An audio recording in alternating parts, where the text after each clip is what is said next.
The Michigan Wolverines are the reigning national champions. Will they be able to replicate their 2023 success in 2024? Let's look into it.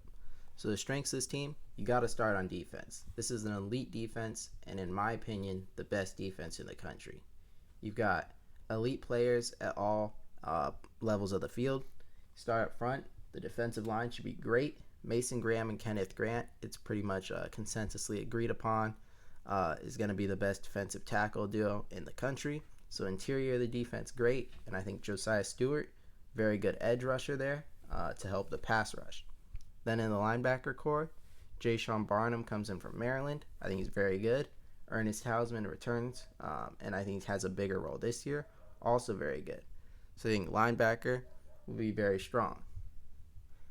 Then getting into the secondary, Will Johnson, probably the best cornerback in the country, an elite player, first round pick in the next draft, I would assume.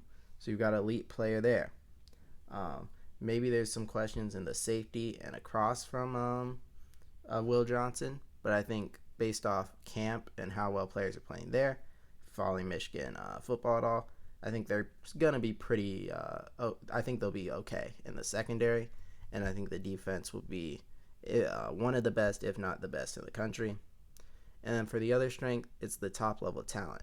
You have Will Johnson could be a first-team All-American. Colston Loveland at tight end could be. Kenneth Grant or Mason Graham both have that potential. And then a guy like Donovan Edwards with Blake Corum out of the way, getting more carries, he has top or All-American potential. Now, if you're looking at the weaknesses, you got to think that with Jim Harbaugh leaving, all the players you lose, including J.J. McCarthy, Blake Corum, Junior Colson, Cornelius Johnson, Roman Wilson, A.J. Barner, the O-line, you have to think that could cause, even if at least in the early part of the year, so much change you would think would cause a step back. And then the elephant in the room for Michigan football, quarterback position, who's it going to be? Is it going to be an Alex Orji at quarterback, who, yes, he's a dynamic runner, but he has struggled to pass the ball, it would seem? Is it going to be Jack Tuttle, who seemed to be performing well earlier in camp, but has since gotten injured and probably taken a step back? Or is it going to be Davis Warren, who's maybe the best passer of the group, but maybe not as talented as an Alex Orji overall? So I think quarterback, what are you going to get from that position? Season for Michigan probably is dependent on that. Now, before I get into predictions, just want to make it clear, my dad went to Michigan, so I do root for Michigan a little bit, but I try to keep it as objective as possible and relay what I really think is going to happen this season. So getting started, I think Michigan should beat Fresno State, one of the better group of 5 teams, but at home, Michigan I think still too physical for a group of 5 teams to pull an upset. I don't think this is the kind of game Michigan would lose. Then after the Fresno State game, you have a really big game at home against the Texas Longhorns. And this is a game that reminds me so much of the Alabama-Texas game from a year ago, when Alabama is still breaking a new quarterback who's, yes, talented, dynamic runner, but struggles to throw the ball. Alabama's replacing a lot. They're pretty good at different parts. It's still a very good team, but Texas, with returning talent and Quinn Ewers coming back and a really good offensive line, I think will be able to do what they did. Week 2, you got a big game.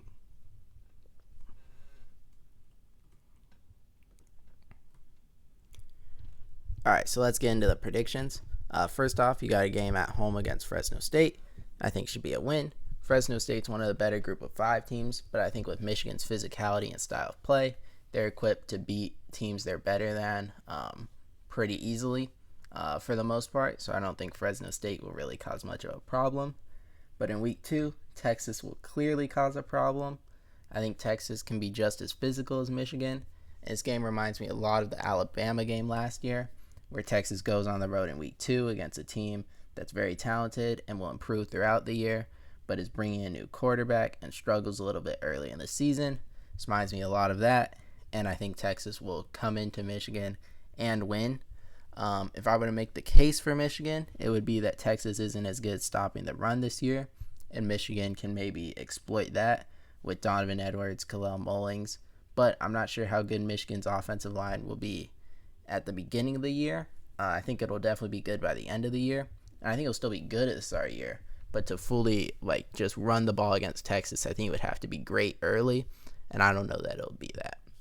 You then beat Arkansas State, not much to say there. And then USC, I think Michigan, one of the worst matchups for USC with their physicality on the D-line and O-line. The exact kind of team USC doesn't want to play or isn't good against. In the Pac-12, they always struggle with Utah because of Utah's physicality. Michigan is just even more physical than Utah and should beat them. In that home game against Minnesota, should also win. Minnesota's a team that I think they bring in New Hampshire quarterback Max Brosmer at quarterback. I don't think they're very good this year. I think Michigan should win this game pretty easily. And then a rematch of the national championship from last season, a road game in Seattle. I don't know if there's ever been a rematch of a national championship the next year where it was so drastically different. Michigan, even with all Michigan lost, Washington lost even more. I don't think they have a single starter back. So you're replacing Michael Penix. You're replacing Roma Dunze, Jalen McMillan, Jalen Polk, Journey Bernard, Braylon Trice on defense, the O-line, Jabbar Muhammad at corner. All your best players gone. You're bringing in so much newness. It's just a completely different team, and a team I don't think will be nearly as good. I think Michigan's more physical, and I don't think Washington. I think Will Rogers will be pretty good at quarterback, but I don't think Washington's going to put up a whole lot of points on this Michigan defense. I think Michigan will win again and get your first bye week of the season at 5-1. A good spot for the bye week because I think if you had gone, I mentioned this, but the back-to-back road games in the Big Ten where you play a Western team and then a team back east, I think is a really tough spot. So if you had to go to Seattle, win, and then come and play Illinois the next week, would have been tough in a trap game that I could have seen Michigan losing. But with the rest and being well prepared for an Illinois team that I think will struggle defensively and won't be able to put up points on this Michigan defense, like a lot of teams in the Big Ten, Michigan will win. Next up, you got your rival Michigan State, who I think at this point of the year, clearly showing improvement. Aiden Childs probably playing pretty well, but I think this game will show he's still got a lot to learn. I think the offense of Michigan State will struggle. I don't think it would necessarily be like a huge blowout, but I think Michigan limits them enough offensively to win this game convincingly before a huge game at home against Oregon, an Oregon team that I think is more talented than Michigan, better on the perimeter, maybe better at running back, probably close, should be better at O-line, not as good defensively, but I think this is going to be a really tight game, and what it came down to was I think Oregon's a little bit better, but Michigan is going to be more well-rested. Oregon's playing like 6 consecutive games at this point in the season. Michigan only going to have 2, neither of which were the most challenging. And I think Michigan's playing their best ball of the season right now. Quarterback is at least, I think, giving you solid production.